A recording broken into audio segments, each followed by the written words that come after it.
Assalamualaikum warahmatullahi wabarakatuh. Kembali lagi bersama saya Novita Sari dari Prodi Pendidikan Sejarah Fakultas Keguruan dan Ilmu Pendidikan Universitas PGRI Banyuwangi. Nah, dalam beberapa menit ke depan saya akan meresum buku tentang sejarah Asia Barat Daya.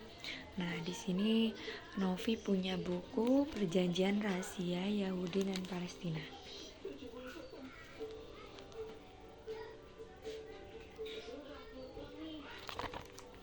Nih, Perjanjian Rahasia Yahudi Palestina. Nah, di sini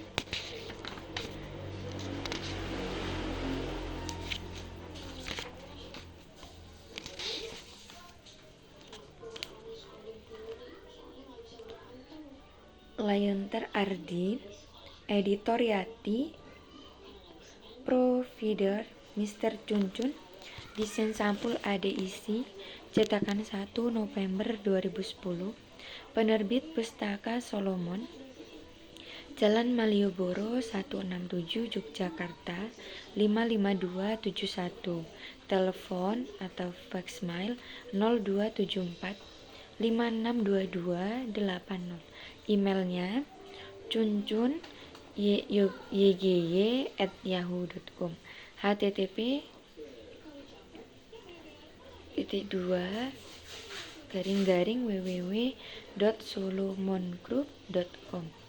Perpustakaan Nasional RI, katalog dalam terbitan KDT Pustaka Solomon. Perjanjian Rahasia Yahudi Palestina, Robi Sabesi Bulman, cetakan 1 Yogyakarta, Pustaka Solomon.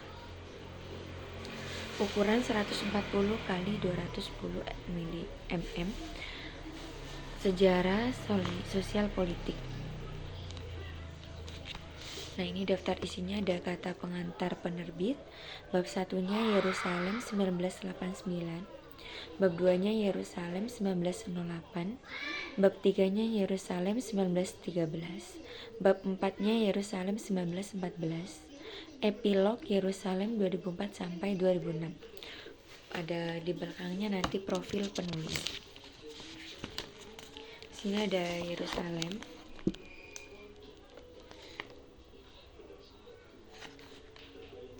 Ini petanya Yerusalem tahun 1913.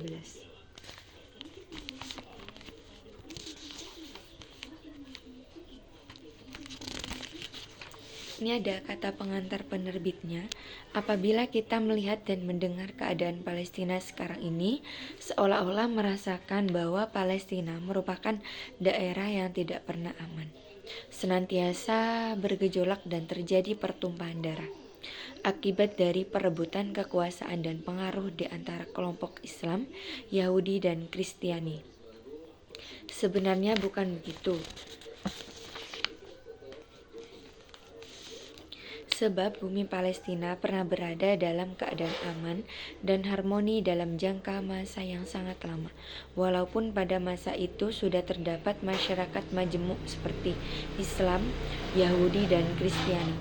Melalui catatan sejarah, buku ini menggambarkan keadaan harmonis ketika Islam memerintah setelah mengambil alih pemerintahan dari penjajahan tentara salib, yaitu berawal dari pembukaan kota Baitul Maqdis oleh Sayyidina Umar al-Khattab sampai kepada pemerintahan kerajaan Islam Utsmaniyah yang tumbang sekitar tahun 1926.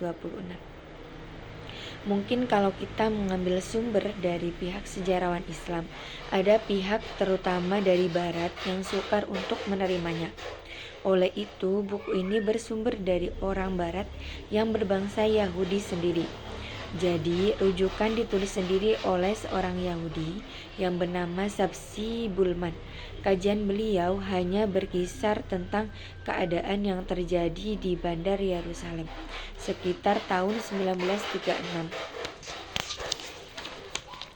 Beliau mengakui pada zaman kerajaan Islam Utsmaniyah telah berjasa menjadikan Banjar Yerusalem menjadi pelabuhan yang amat aman dan harmonis, yaitu antara kalangan orang Islam, Kristen dan Yahudi. Walaupun akhir pemerintahan Islam, beberapa tahun selepas itu Palestina jatuh ke tangan Inggris. Buku ini memberikan gambaran-gambaran yang cukup mengenai betapa amannya pelabuhan Yerusalem dan Palestina di bawah pemerintahan Islam. Di bagian satunya, Yerusalem 1989. Meskipun publikasi The Jewish State pada tahun 1897 oleh Theodor Herzl menyebut istilah tanah air bagi kaum Yahudi, publikasi ini tidak menyebut Palestina secara langsung sebagai tempat yang dimaksud. Namun lokasi tersebut baru disebutkan oleh delegasi pada pertemuan pertama Kongres Zionis yang dilakukan setelah buku itu diterbitkan. Menurut mereka, Palestina adalah tanah air kaum Yahudi dan tanah air itu harus dikembalikan.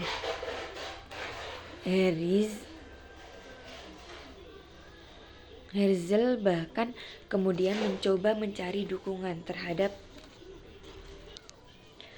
terhadap idenya dengan mengusulkan pengadaan festival di wilayah makam para rabi di Palestina untuk mendorong pariwisata. Namun meski Herzl memiliki komitmen terhadap ide tentang negara Yahudi ini, ia tidak pernah tertarik untuk datang ke Palestina. Ia bahkan menghabiskan beberapa tahun di Basel, Switzerland, di mana ia kemudian mengadakan Kongres Zionis yang mendapat 197 pendukung dari komunitas Yahudi di seluruh dunia.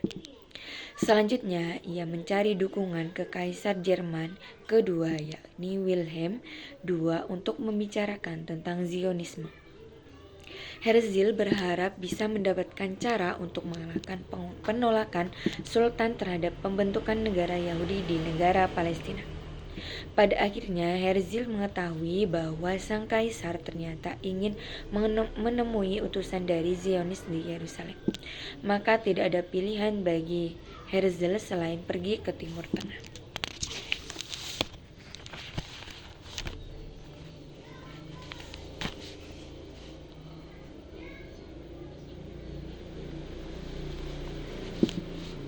Sesungguhnya Herzl ragu untuk melakukan perjalanan tersebut karena rumor yang berkembang bahwa Sultan Abdul Hamid II tidak berkenan atas kunjungannya dan tidak menyetujui pembentukan gerakan Zionisme dan rencana pendirian negara Yahudi di Palestina. Bahkan ada rumor yang berkembang bahwa Herzl akan dibunuh atau ditangkap jika terlihat di kota itu.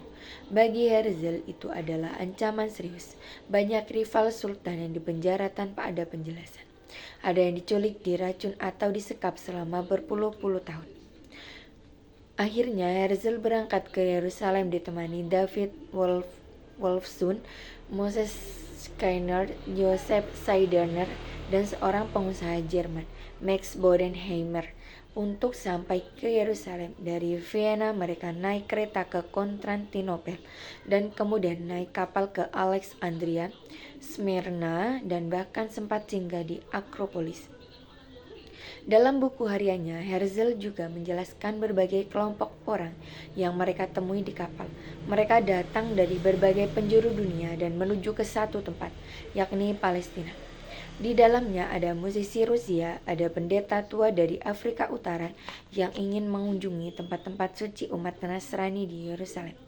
Dan ada juga sekelompok orang Arab yang bekerja di Konstantinopel dan ingin pulang kampung membawa penghasilan mereka.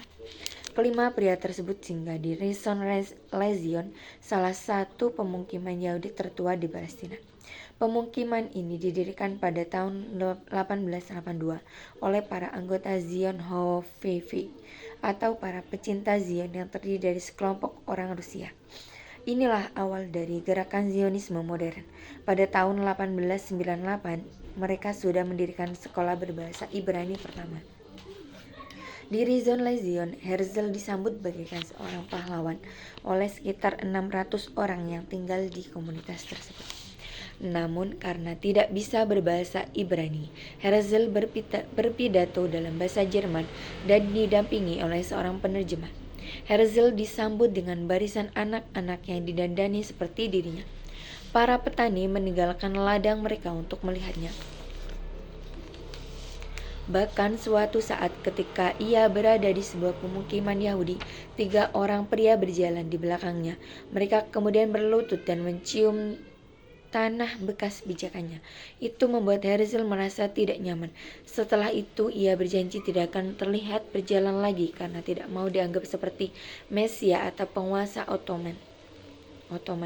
Karena banyaknya pemukiman Yahudi yang harus dikunjungi, Herzl dan teman-teman baru sampai di Yerusalem 1 minggu kemudian. Mereka sampai di Yerusalem sudah cukup larut, namun kota ini terlihat begitu hidup. Bulan purnama membuat kota ini begitu hidup dan bercahaya. Banyak pasangan muda dan anak-anak hilir mudik di sepanjang jalan atau duduk-duduk di bawah pohon. Namun Herzl hampir tidak punya tenaga untuk menikmati itu semua, apalagi untuk jalan-jalan, karena kereta sampai lebih lama dari yang diperkirakan, dan Wolfson menolak untuk naik kereta ke hotel. Maka mereka harus berjalan kaki dari stasiun ke hotel. Herzl sudah tidak kuat berjalan. Ia berjalan sampai ditopang oleh Wolfson dan Seider. Begitu sampai di hotel, ternyata hotel itu sudah dipenuhi oleh prajurit Prusian yang datang ke Yerusalem sebagai rombongan pengiring kaisar. Setelah melakukan negosiasi, mereka akhirnya mendapat kamar dan Herzl harus tidur didampingi oleh dokter untuk mengantisipasi jika keadaannya buruk.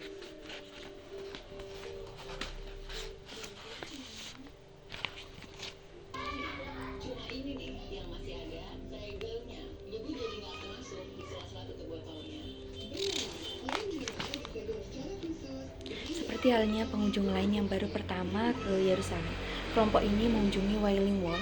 Kaum Yahudi dari seluruh dunia datang ke tempat ini untuk berdoa. Namun di pagi Oktober yang hangat itu, Herzl tidak datang untuk berdoa. Baginya, Wailing Wall bukanlah tempat untuk meminta dukungan Tuhan. Lagi pula ia tidak merasa sebagai orang alim. Kemudian Herzl dan teman-teman memasuki gerbang Jaffa. Pagi itu, warung-warung di pinggir jalan baru saja buka. Aroma masakan daging, kopi hitam, dan restoran kebab tercium di sepanjang jalan. Meskipun banyak kegiatan yang sedang berlangsung di sekitarnya, Herzl sama sekali tidak terkesan dengan apa yang ia lihat pada hari itu. Herzl mengeluhkan banyak hal tentang Yerusalem. Kota ini sangat kotor dan kumuh. Kotoran hewan dan sampah berserakan di mana-mana. Baunya sungguh tidak enak. Bahkan Herzl pernah menulis, jika Yerusalem suatu saat menjadi milik kami dan jika saya masih bisa berbuat sesuatu, maka saya akan mulai dengan membersihkannya. Herzl mengisi catatan hariannya dengan penjelasan tentang berbagai jenis pakaian yang ia pakai untuk menemui orang-orang yang memiliki jabatan, bangsawan, dan penguasa-penguasa kaya dalam rangka mendapatkan dukungan untuk kepentingan Zionisme.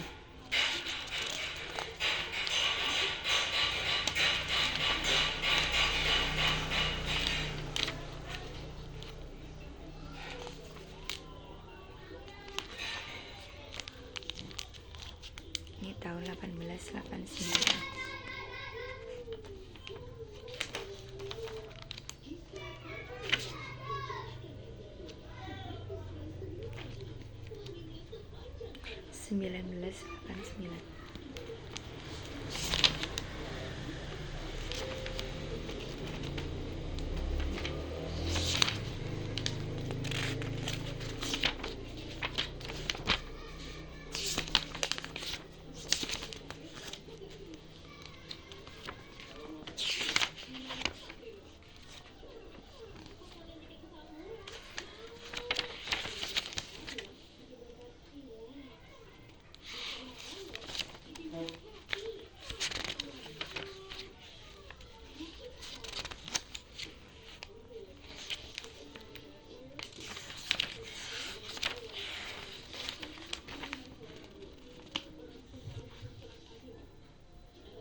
Pada tahun 1898, pemerintahan Ottoman semakin sibuk mengumpulkan kembali kekuatan mereka yang menyebar.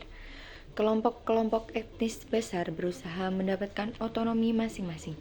Pemerintah Ottoman mulai memfokuskan perhatian mereka ke Balkan dan wilayah lainnya dan mulai meninggalkan Yerusalem. Keluarga-keluarga ternama dari Arab seperti keluarga Husain dan Halidi yang menurut riwayat masih keturunan Nabi Muhammad atau orang-orang dekat Muhammad menjadi mediator antara masyarakat dengan pemerintahan pusat. Mereka menjadi berkuasa atas tanah-tanah masjid dan pada akhirnya membeli properti untuk memperkuat kekuasaan mereka. Mereka bisa mengirim anak-anak mereka ke sekolah-sekolah terbaik untuk belajar bahasa asing, keahlian diplomasi, dan untuk mendapatkan pekerjaan-pekerjaan yang baik, dan pada akhirnya membuat mereka bisa masuk ke birokrasi. Bahkan sebelum kunjungan Herzl, keluarga-keluarga Arab sudah mendesak Sultan untuk mulai membatasi imigrasi kaum Yahudi ke Palestina. Pada tahun 1891, sebanyak 500 orang perwakilan keluarga ternama Arab menandatangani suatu petisi yang meminta Sultan untuk menghentikan kaum Yahudi membeli tanah di Palestina. Untuk mengontrol masuknya mereka ke negara itu, beberapa undang-undang yang dikeluarkan pada masa itu berubah. Akibatnya hanya kaum Ottoman yang bisa membeli tanah. Meski sudah dibatasi, banyak kaum Yahudi yang menyuap petugas pemerintahan sehingga mereka tetap bisa membeli tanah. Kelompok-kelompok Zionis yang ingin membeli properti membuat kesepakatan rahasia dengan warga Yahudi Ottoman. Sebenarnya selalu ada ketegangan antara berbagai kelompok yang hidup di Yerusalem. Umat Nasrani saling bertengkar satu sama lain karena memperebutkan penguasaan antara Holy Sepulchre. Kadang-kadang terjadi keributan antara umat Yahudi, Nasrani, dan Muslim, terutama pada musim liburan. Waktu liburan, kota Yerusalem dipenuhi oleh penduduk yang berdatangan dari desa untuk rekreasi atau untuk sembahyang. Dalam beberapa hal, kunjungan Herzl pada tahun 1898 menandai suatu titik awal perputaran. Selama ini banyak nilai yang dipegang bersama oleh penduduk kota ini. Misalnya, ada suatu kebiasaan di Yerusalem bahwa dua orang anak yang lahir pada hari yang sama dan di lingkungan yang berdekatan akan disusui oleh kedua ibu. Maka kedua anak itu akan dianggap sebagai saudara angkat. Kedua anak tersebut akan merayakan ulang tahun bersama dan saling mengunjungi selama liburan. Setiap orang mengatur jamnya sama berdasarkan sebuah jam ukuran. Setiap orang mengatur jamnya sama berdasarkan sebuah jam ukuran besar yang diletakkan di kota tua. Hampir akan pernah keluar rumah tanpa peci magenta. Ada yang mengatakan bahwa penduduk Yerusalem bisa dikenali dengan ujung peci yang mereka pakai. Orang kaya atau orang miskin bisa dikenali dengan menghitung jumlah lentera yang dibawa pelayannya pada malam hari. Pada hari libur, keluarga Yerusalem membungkus makanan dan melakukan piknik ke makam Nabi Samuel, menggelar tikar di tanah di luar makam dan menghabiskan waktu seharian di sana. 2 kali dalam setahun, kaum Yahudi, Nasrani, dan Muslim merayakan kemunculan Simon yang mahadil secara bersama. Simon adalah tokoh Bible yang sangat terkenal. Setiap malam selama bulan Ramadan diadakan pertunjukan drama. Kadang-kadang dialog drama digunakan untuk menyindir para pejabat lokal atau untuk mengomentari acara-acara politik yang sedang hangat. Selama liburan Yahudi Purim, seluruh anak didandani dengan pakaian warna-warni dan saling bertukar permen. Bahasa Arab bahkan memiliki arti sendiri untuk kata Purim, yakni liburan gula. Nilai-nilai yang dipegang bersama itulah yang membentuk kehidupan kota ini dan membuat Yerusalem menjadi unik. Setiap pagi dan sore hari, semua orang bisa membeli roti gulung hangat di pintu gerbang. Di sepanjang kota tua terlihat rabi, imam atau pendeta Nasrani menghabiskan waktu duduk-duduk di kedai, saling bertukar pikiran dan berbagi pengalaman. Ada pula yang meminta nasihat. Di pasar, umat Muslim dan Yahudi adalah mitra bisnis. Mereka tinggal di gedung yang sama. Kadang-kadang kaum Yahudi menyewa rumah dari Muslim. Ketika umat Muslim naik haji ke Mekah, kaum Yahudi akan datang berkunjung dan memberi selamat.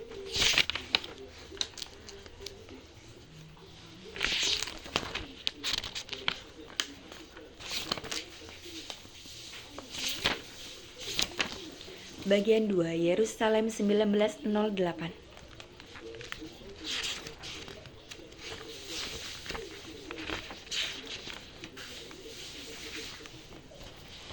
Ali Ikrim, gubernur Yerusalem, bergegas pulang melalui kota tua.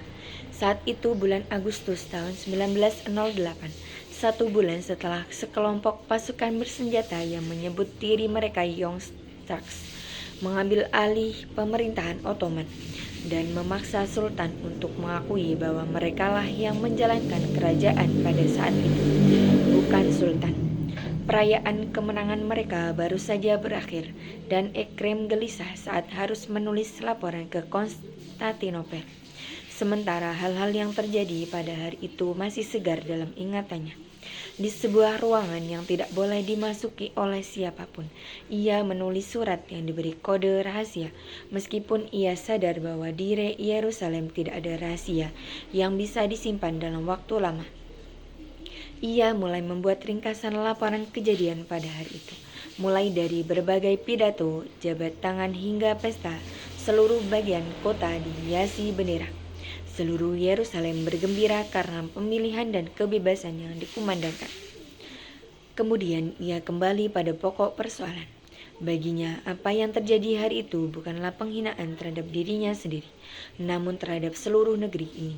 Sesungguhnya, ia ingin mengalamatkan surat itu ke seluruh Yerusalem. Namun ia tak mampu melawan orang-orang yang menggagalkannya di kota itu.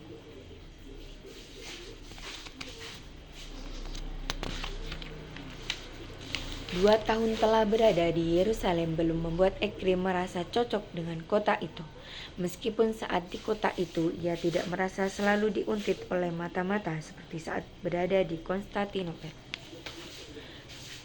Di sana ia tidak pernah merasakan hembusan napas musuh di kuduknya. Sebagian kegelisahannya muncul karena Ikrim datang ke kota itu sebenarnya karena pelarian.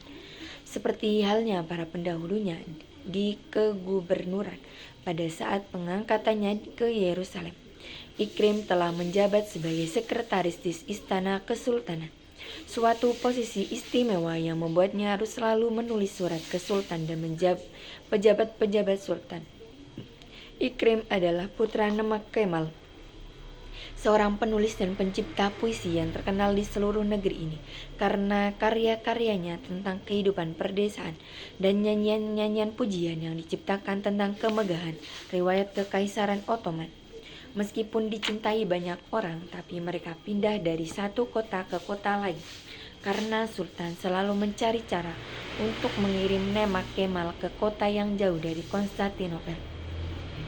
Saat ayahnya meninggal karena dibunuh, Ikrim merasa benar-benar terasing. Kemudian Ikrim dipanggil ke istana. Ia sudah sering masuk ke gedung ini.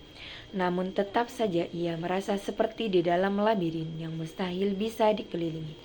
Bahkan setelah beberapa tahun di sana, saya selalu merasa dicurigai, ungkapnya kepada adik perempuannya yang selalu mencatat pernyataannya dalam sebuah buku harian.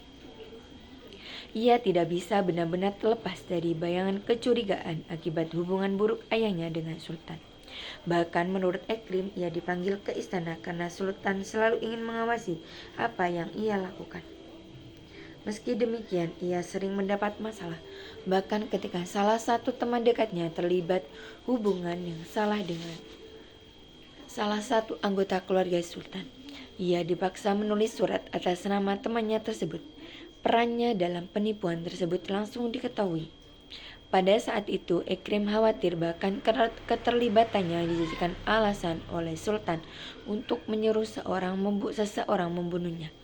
Ia telah merasakan adanya masalah ketika ia dipanggil ke istana dan salah seorang asisten Sultan menjelaskan bahwa tenaganya diperlukan di Chantalja, sebuah kota yang tidak penting di dekat Konstantinopel. Ia digaji sangat kecil di kota ini. Karena kecewa, Ikrim mengirimkan surat dan memohon agar ia dipindahkan ke Yerusalem, karena dikabarkan akan ada pergantian gubernur di kota itu. Ternyata tugasnya di Yerusalem jauh dari yang diperkirakan. Persoalan kota ini jauh lebih dalam dan rumit daripada yang dibayangkan sebelumnya. Dia baru 2 tahun di Yerusalem ketika Young Trax datang membawa kekuatan, menciptakan perubahan dan ketidakpastian. Ikrim bahkan tidak bisa memutuskan kelompok mana yang paling ia benci, Arab atau Yahudi. Minggu pertama di Yerusalem, tugasnya adalah mendamaikan pertengkaran antara keluarga Yunani dan Latin yang memperebutkan penguasaan gereja Holy Sepulchre. Setelah kedua kelompok dipertemukan, Ikrim memutuskan untuk mengatur jadwal giliran bagi masing-masing kelompok pada setiap musim liburan. Namun setiap saat Ikrim menyelesaikan suatu persoalan yang sama akan muncul lagi. Suatu hari ketika ia berkeliling di desa-desa di pinggiran kota, ia melihat potensi konflik lain, karena ada 3 gereja besar di sana, Yunani, Katolik, dan Armenia. Ketiganya mengundang Ikrim dan keluarganya untuk makan siang.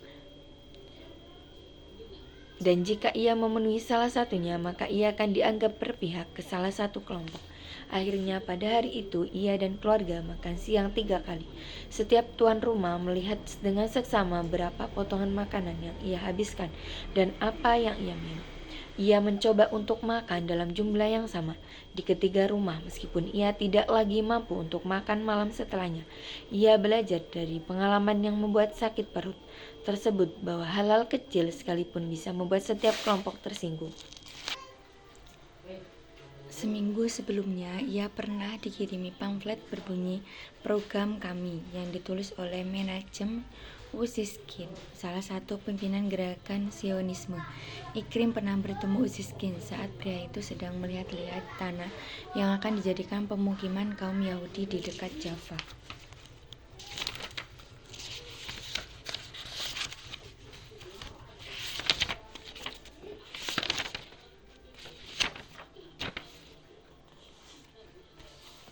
Ussishkin pernah memberikan pidato tentang program tersebut dalam bahasa Ibrani, Hebrew, dan telah diterjemahkan ke dalam bahasa Prancis dan disebarkan di Yerusalem.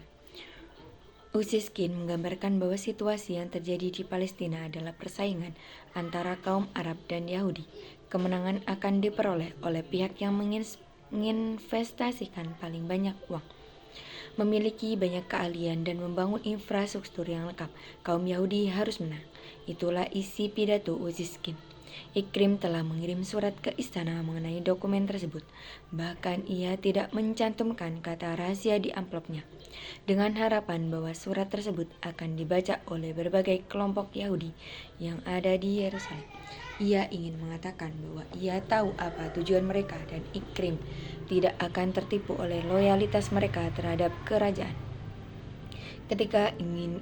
Ketika ia ingin memperingatkan kerajaan bahwa usaha untuk membatasi imigrasi kaum Yahudi hampir gagal, ia meminta pimpinan pelabuhan Jaffa untuk menghitung berapa banyak paspor kaum Yahudi yang ada di sana. Dengan undang-undang yang baru, kaum Yahudi yang datang berkunjung ke Palestina harus meninggalkan paspor mereka, menggantinya dengan sebuah kartu pengenal merah, dan diperbolehkan berkeliling di sepanjang kota. 3 bulan berikutnya, mereka bisa mengambil paspor tersebut ketika akan meninggalkan Palestina.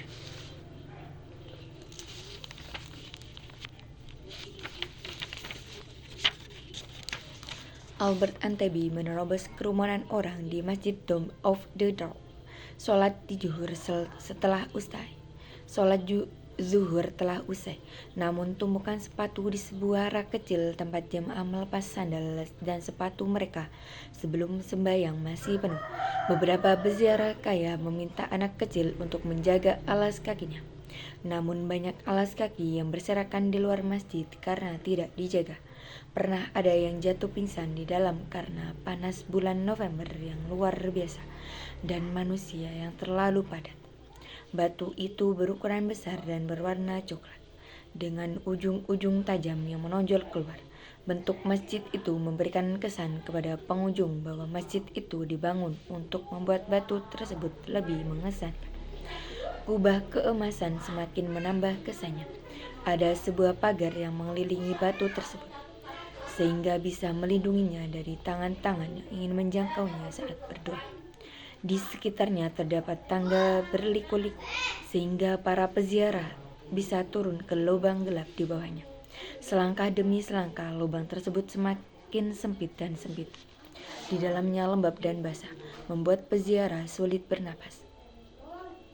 Bisikan kecil akan memantul di sepanjang ruang yang gelap tersebut.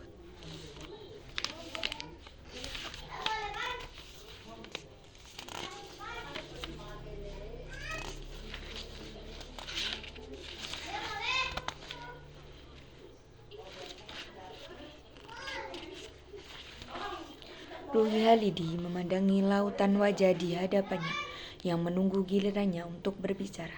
Ia menunggu dengan gelisah sambil memegang catatan pidato yang ada di saku kemejanya. Ia memang bukan merasa sebagai orator yang baik. Mungkin karena ia selalu dibandingkan dengan pamannya yang terkenal, yakni Yusuf Holidi. Pamannya terkenal dengan pidato-pidatonya yang tegas. Lebih tepatnya, ia merasa lebih cocok sebagai penulis daripada orator. Ia suka menghabiskan waktu meneliti hal-hal kecil dari buku Victor Hugo hingga berbagai sumber dalam literatur Arab atau sibuk meneliti asal-usul sebuah kata.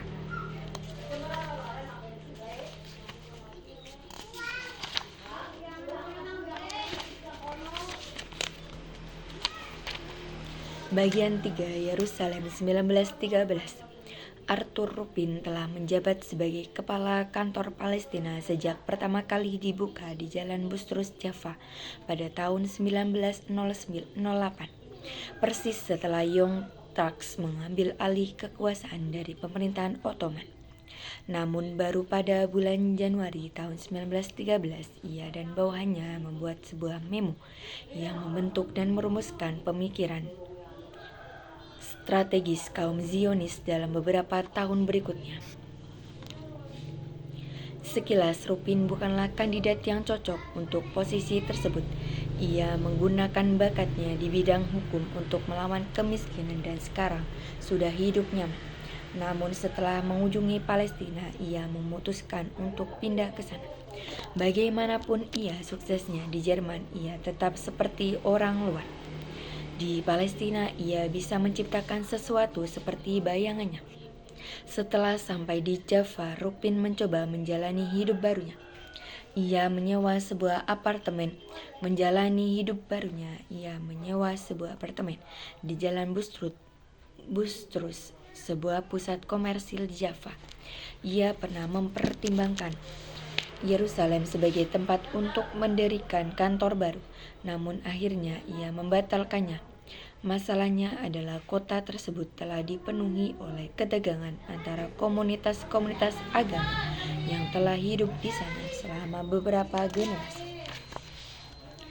Jaffa lebih dekat daripada Yerusalem, bukan hanya secara fisik namun juga secara temperamental, dengan pemukiman-pemukiman Yahudi yang telah didirikan di bagian utara negara ini. Jaffa juga merupakan tempat yang didatangi oleh para tuan tanah Arab yang kaya raya untuk menikmati kehidupan malam. Jalan Bustrus sendiri adalah daerah yang selalu hidup di kota ini, dekat dengan pelabuhan di mana imigran-imigran Yahudi yang baru datang ke Palestina singgah untuk pertama kali. Di sini juga tempat berkumpul kaum muda untuk membicarakan tentang politik atau masalah-masalah lainnya. Di sini Ruppin merasa lebih nyaman. Jaffa dibangun di pinggir laut, bukan di atas batu seperti halnya Yerusalem. Bau air garam dari pelabuhan bercampur dengan aroma jeruk dari pohon-pohon yang berbuah lebat di sepanjang kota ini. Kadang-kadang Jaffa terlihat seperti kebun di mana setiap rumah memiliki pohon buah dan bunga. Ruppin suka berjalan ke pantai dan memandangi laut sehingga membuat pikirannya berkelana bebas, membayangkan berbagai kemungkinan kehidupan di Palestina. Bagi Ruppin, tahun 1913 adalah titik perubahan. Tahun munculnya rancangan strategis tentang bagaimana kaum Yahudi akan menghadapi kaum Arab. Ia memahami bahwa sesungguhnya kaum Arablah yang menjadi hambatan utama rencana-rencana kaum Yahudi, bukan kaum Turki. Kaum Arab merupakan pesaing utama dalam pengendalian tanah di Palestina, dan tahun 1913 adalah masa untuk menentukan hubungan Arab-Yahudi di Palestina dalam beberapa puluh tahun mendatang. Tiba-tiba ia merasa dirinya berada di tengah-tengah konfrontasi yang akan muncul. Rupin adalah orang pertama yang mengusulkan agar pembelian lahan oleh kaum Yahudi dilakukan di daerah-daerah yang saling berdekatan, bukan di daerah yang terpisah-pisah. Jadi suatu saat mereka bisa membentuk suatu garis pembatas tanah kaum Yahudi. Dan jika terjadi konflik militer, angkatan bersenjata Yahudi lebih mudah melakukan pertahanan. Rupin muncul dengan suatu ide yang akan menggerakkan pembangunan Israel di masa yang akan datang, yaitu terciptanya Uzah atau pemukiman kolektif yang sekarang dikenal dengan kibbutz. Namun prinsipnya masih belum disepakati meskipun pada tahun 1913 wujudnya sudah mulai terlihat dalam bentuk pertukaran surat dan laporan antara berbagai petugas gerakan Zionisme yang menyebar di seluruh Eropa, Palestina dan Konstantinopel, terutama karena usaha-usaha yang dilakukan Rupin dan sekelompok orang yang ada di sekitarnya. Victor Jobson yang merupakan rekan Rupin di kantor Zionis melakukan pendekatan yang berbeda dalam laporannya kepada Kepala Kongres Zionis David Wolfson ketika ia berbicara dengan kaum Yahudi lain di Konstantinopel atau pejabat pemerintah. Taktiknya tetap sama. Ia selalu mengatakan, hal terpenting adalah kami tidak memiliki maksud separatis. Tidak ada rencana tindakan politik di negara ini. Ketika Wolfson dan beberapa pemimpin Zionis lainnya berencana mengadakan Kongres Zionis 1913 di Konstantinopel, Jobson adalah orang pertama yang menolak rencana tersebut karena akan terlihat jelas bagi pejabat-pejabat Ottoman bahwa kaum Zionis sedang membicarakan pendirian negara Yahudi di Palestina. Menurut Jobson, hanya hal buruk yang akan dihasilkan dari tindakan seperti itu. Akhirnya mereka memilih Vienna, tempat tinggal Herzl, sebagai tempat untuk konferensi tersebut. Ketika buku yang ditulis salah satu pemimpin Zionis, Jacobuskan, yang mengusulkan pembentukan angkatan bersenjata Yahudi dalam rangka mewujudkan cita-cita kaum Zionis, diterbitkan. Buku itu segera diterjemahkan ke dalam bahasa Prancis atas perintah Ruhi Halidi dan nasionalis Palestina lainnya untuk memperingatkan pada masyarakat umum tentang apa yang akan dilakukan para Zionis. Sebagai reaksi atas langkah yang diambil Halidi tersebut, Jacobson meminta kepala rabi yang ada di Konstantinopel untuk menjelaskan kepada halayak umum bahwa Zionis tidak memiliki maksud separatis. Namun permintaan ini ditolak oleh sang rabi.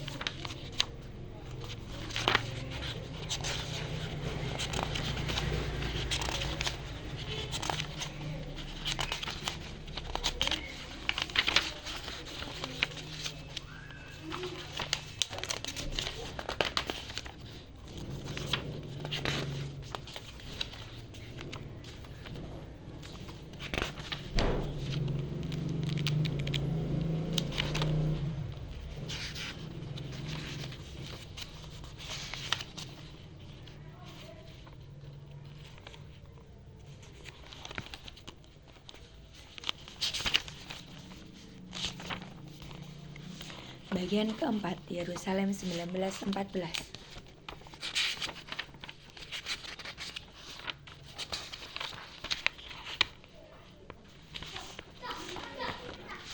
Dengan pecahnya Perang Dunia I, Yerusalem menjadi sebuah kota yang meresahkan bagi penduduknya. Selama beberapa tahun, kota ini telah dilayani oleh kantor-kantor pos Austria, Jerman, Prancis, dan Italia, di mana penduduk bisa mengirim surat dan membeli perangko atau hanya berbicara dengan petugas. Namun setelah perang dimulai, kantor-kantor pos tersebut ditutup. Yang tersisa hanyalah kantor pos yang dijalankan oleh Ottoman. yang terletak di dekat stasiun kereta api. Kantor pos ini bahkan tidak bisa bekerja secara efektif pada masa-masa aman sekalipun. Butuh waktu berminggu-minggu agar surat sampai ke Palestina, atau bahkan ada yang tidak sampai sama sekali. Kota Yerusalem mulai merasa terasing dari bagian dunia lain. Selama musim panas tahun 1914, ada pembicaraan bahwa untuk pertama kalinya pesawat mendarat di Yerusalem di sepanjang jalan yang mengarah Bethlehem.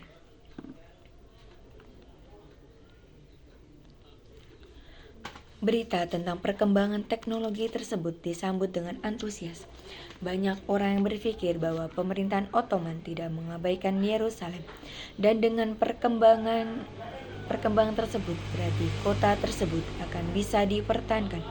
Berita tersebut sepertinya merupakan harapan pertama yang tumbuh di luar dinding perang dunia yang terjadi. Lanjut kita ke epilognya. 135 Yerusalem 2004-2006. Pada suatu pagi di bulan Juni tahun 2004, saya berjalan di sepanjang kota tua di Yerusalem menuju perpustakaan Rui Holiday.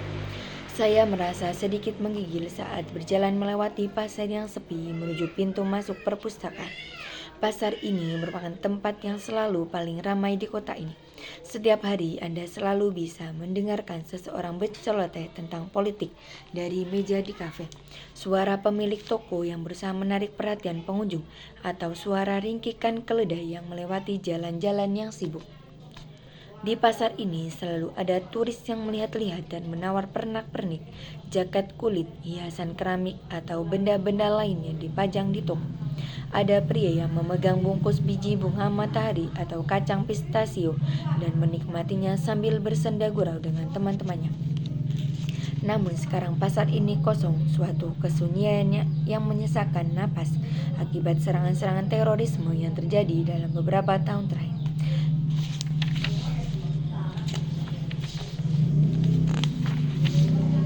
Pada tahun 1985, Shlomo Goren, seorang kepala rabi Israel dari tahun 1973 hingga tahun 1983, membuka sebuah yeshiva di bangunan yang ada di Chain Street, tepat di wilayah tempat tinggal Yahudi di Yerusalem. Bangunan tersebut telah dibeli oleh sebuah organisasi yang diperuntukkan untuk pembelian properti dan merenovasinya di wilayah-wilayah yang sebelumnya merupakan bagian dari City of David. Kelompok tersebut diperuntukkan untuk meningkatkan keberadaan Yahudi di lokasi tersebut, dan selain membeli rumah dan menempatkan kaum Yahudi di dalamnya, pada tahun-tahun berikutnya organisasi tersebut ikut menjadi sponsor penggalian di wilayah itu dengan harapan bisa menjelaskan hubungan historis Yahudi dengan Yerusalem. Lalu lanjut, ini yang terakhir, bagian profil penulis.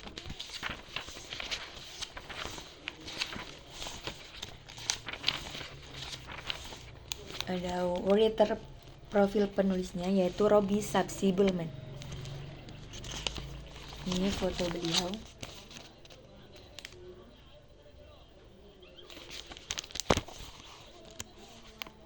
Ini bahasa Inggris ya teman-teman. Lalu ini ada buku-bukunya juga. Buku-buku.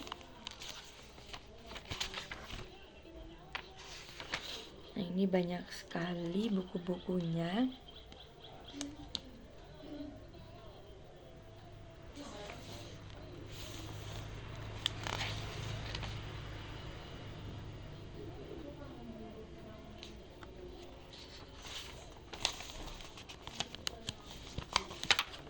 Ini banyak sekali ya teman. Nah, terus ini ada apa? Bacanya sedikit di belakang bukunya.